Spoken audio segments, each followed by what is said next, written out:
الحمدللہ رب العالمین والصلاة والسلام علی سید المرسلین اما بعد فاعوذ باللہ من الشیطان الرجیم بسم اللہ الرحمن الرحیم۔ روحانی وظائف چینل کی جانب سے تمام معزز ناظرین کو السلام علیکم۔ روحانی وظائف چینل لایا آپ کے لیے ماہ سفر کے چاند کا ایک بہت ہی خاص ترین وظیفہ، ماہ سفر المظفر، جو کہ اپنے اندر بہت سی عقیدتیں رکھتا ہے۔ اس مہینے میں بہت سے بزرگان دین کے اوراس مبارکہ ہیں اور اس لیے اس کی فضیلت کو اور زیادہ بڑھا دیا گیا ہے، اور جاہل عوام جو کہ اسے منحوس مہینہ قرار دیتی ہے تو ان کے لیے بس اتنا ہی کافی ہے کہ تمام مہینے اللہ پاک کے مہینے ہیں اور اللہ پاک اپنے ہر مہینے میں کرامات عطا فرماتا ہے، برکتیں عطا فرماتا ہے،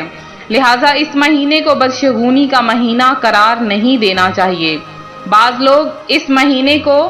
حرام قرار دیتے ہوئے اس میں شادی نکاح وغیرہ جائز نہیں کرتے، تو ان کے لیے یہ عرض ہے، قرآن پاک میں جو حرمت والے 4 مہینوں کا ذکر ہے ان میں سفر المظفر کا ذکر بالکل بھی نہیں آتا ہے، لہٰذا اس مہینے میں ہر چیز ہر کام جائز ہے۔ اعلیٰ حضرت امام احمد رضا خان بریلوی رحمۃ اللہ علیہ سے سوال کیا گیا، ایک شخص کے متعلق مشہور ہے کہ اگر صبح کو اس کی منحوس صورت دیکھ لی جائے یا کہیں کام کو جاتے ہوئے یہ سامنے آ جائے تو ضرور کچھ نہ کچھ دقت یعنی مشکل اور پریشانی اٹھانی پڑے گی، اور چاہے کیسا ہی یقینی طور پر کام ہو جانے کا وثوق یعنی اعتماد اور بھروسہ ہو، لیکن ان کا خیال ہے کہ کچھ نہ کچھ ضرور رکاوٹ اور پریشانی ہوگی۔ چنانچہ ان لوگوں کو ان کے خیال کے مناسب ہر بار تجربہ ہوتا رہتا ہے، اور وہ لوگ برابر اس بات کا خیال رکھتے ہیں کہ اگر کہیں جاتے ہوئے اس سے سامنا ہو جائے تو اپنے مکان پر واپس آ جاتے ہیں، اور تھوڑی دیر بعد یہ معلوم کر کے کہ وہ منحوس سامنے تو نہیں، اپنے کام کے لیے جاتے ہیں۔ اب سوال یہ ہے کہ ان لوگوں کا یہ عقیدہ اور طرز عمل کیسا ہے؟ اعلیٰ حضرت رحمۃ اللہ علیہ نے جواب دیا کہ مطہرہ شرع مطہرہ یعنی پاک شریعت میں اس کی کوئی اصل نہیں، لوگوں کا وہم سامنے آتا ہے، اور شریعت میں حکم ہے کہ اذا تطیرتم فامدوا، یعنی جب کوئی شگون برا شگون گمان میں آئے تو اس پر عمل نہ کرو۔ مسلمانوں کو ایسی جگہ چاہیے کہ کہنا چاہیے اللہم لا طیر الا طیرک ولا خیر الا خیرک ولا الہ غیرک، یعنی اے اللہ پاک، نہیں ہے کوئی برائی مگر تیری طرف سے اور نہیں ہے کوئی بھلائی مگر تیری طرف سے، اور تیرے سوا کوئی معبود نہیں۔ پڑھ لے اور اپنے رب کریم پر بھروسہ کر کے اپنے کام کو چلا جائے، ہرگز نہ رکے نہ واپس آئے۔ الحمدللہ اس معاملے میں ہمارے بزرگان دین کی زندگی ہمارے لیے پیروی ہے۔ یہ حضرات کسی مخصوص شخص، جگہ، وقت یا چیز کو اپنے لیے منحوس خیال کر کے بدشگونی لینے یا ستاروں کے زائچوں پر یقین رکھنے کی بجائے رب کریم کے ذات پر کامل یقین رکھتے۔ چنانچہ امیر المومنین مولا مشکل کشا علی المرتضیٰ شیر خدا کرم اللہ تعالی وجہ الکریم نے جب خارجیوں سے جنگ کے لیے سفر کا ارادہ کیا تو ایک نجومی رکاوٹ بنا اور کہنے لگا، اے امیر المومنین آپ تشریف نہ لے جائیے۔ حضرت علی رضی اللہ تعالی عنہ نے وجہ پوچھی تو اس نے کہا،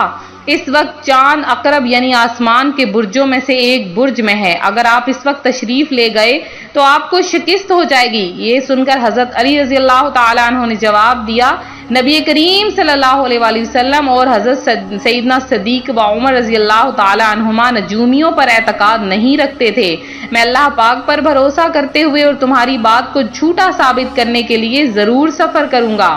پھر آپ اس سفر پر روانہ ہو گئے۔ اللہ پاک نے آپ کو رسول کریم محبوب رب عظیم صلی اللہ علیہ وآلہ وسلم کی حیات ظاہری کے بعد سب سے زیادہ برکت اس سفر میں عطا فرمائی، حتیٰ کہ تمام دشمنوں کو شکست ہوئی اور امیر المومنین حضرت علی رضی اللہ تعالی عنہ فتح کے ساتھ خوشی خوشی واپس تشریف لائے۔ تو اس سے یہ ثابت ہوا کہ کہتے ہیں کہ چاند اس طرح سے گردش کرتا ہے، معلوم ہوا اللہ والے نجومیوں پر اعتماد نہیں رکھتے اللہ والے چاند ستاروں کی تاثیر کو نہیں مانتے، اللہ والے بدفعلی نہیں لیتے، اللہ والے بدشگونی کی حقیقت کو تسلیم نہیں کرتے، اللہ والے چاند ستاروں کی تاثیر ماننے والوں کی اصلاح کرتے ہیں، اللہ والے اللہ پاک کی ذات پر کامل بھروسہ رکھتے ہیں۔ لہٰذا ہمیں چاہیے کہ ہم بھی ان بزرگوں کے نقش قدم پر چلتے ہوئے وہم و بدشگونی، چاند ستاروں کی تاثیر اور نجومیوں پر اعتماد کرنے کی بجائے صرف اللہ کریم کی ذات پر بھروسہ کرنا سیکھیں۔ تو ماہ سفر المظفر اس سے بھی بڑھ کر عبادات کا مہینہ ہے، اس میں کثرت کے ساتھ آپ تیسرا کلمہ پڑھیں، انشاءاللہ العزیز آپ پر سے تمام آفات بلیات سے آپ محفوظ رہیں گے، اور جیسے ہی ماہ سفر کا چاند نظر آئے آپ یہ عمل کر لیں، اللہ پاک آپ کو ڈھیروں کامیابیاں عطا فرمائے گا۔ آپ کی قسمت میں اگر ناکامیاں ہی ناکامیاں ہیں، آپ کی قسمت میں رزق نہیں ہے، تنگی ہے، پریشانیاں ہیں، اولاد نہیں ہے، آپ کے لیے اگر رزق میں بہت زیادہ پریشانیاں آپ کو آ رہی ہیں، کاروبار نہیں چل رہا ہے، کوئی بھی معاملہ ہے، کوئی بھی مسائل ہیں، گھریلو پریشانیاں ہیں، تو آپ سفر کے چاند کو دیکھ کر یہ عمل کریں۔ آپ نے کرنا کیا ہے، جیسے ماہ سفر کا چاند نظر آئے صبح تک آپ یہ عمل کر سکتے ہیں۔ آپ نے سورہ یاسین کھول لینی ہے جو قرآن پاک کا دل ہے،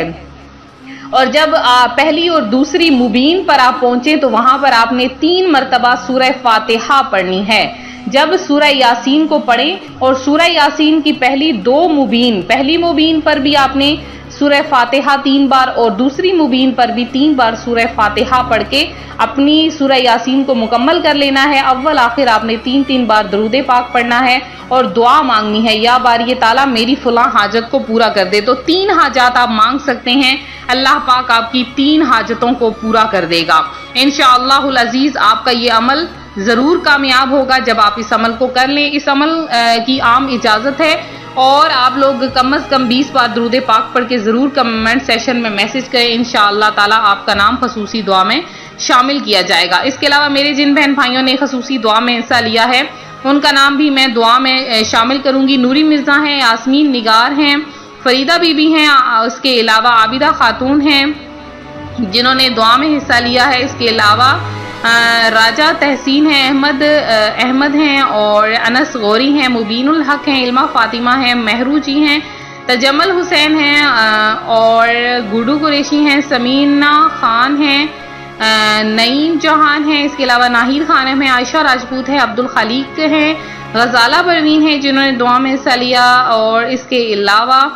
بی بی حاجرہ ہے، افرا فاطمہ ہیں، اور جنہوں نے بھی دعا میں حصہ لیا ہے۔ اللہ پاک آپ سب کی تمام حاجتوں مرادوں کو پورا کرے، آپ کو اپنی جناب سے بے شمار رزق عطا فرمائے، اور اسی طرح سے وظائف کرتے رہے۔ ہمیں بھی دعاؤں میں یاد رکھیں، ویڈیو کو لائک شیئر کرنا ہرگز نہ بھولیں، چینل کو سبسکرائب کریں۔ ملتے ہیں اپنے اگلے وظیفے کے ساتھ، فی امان اللہ۔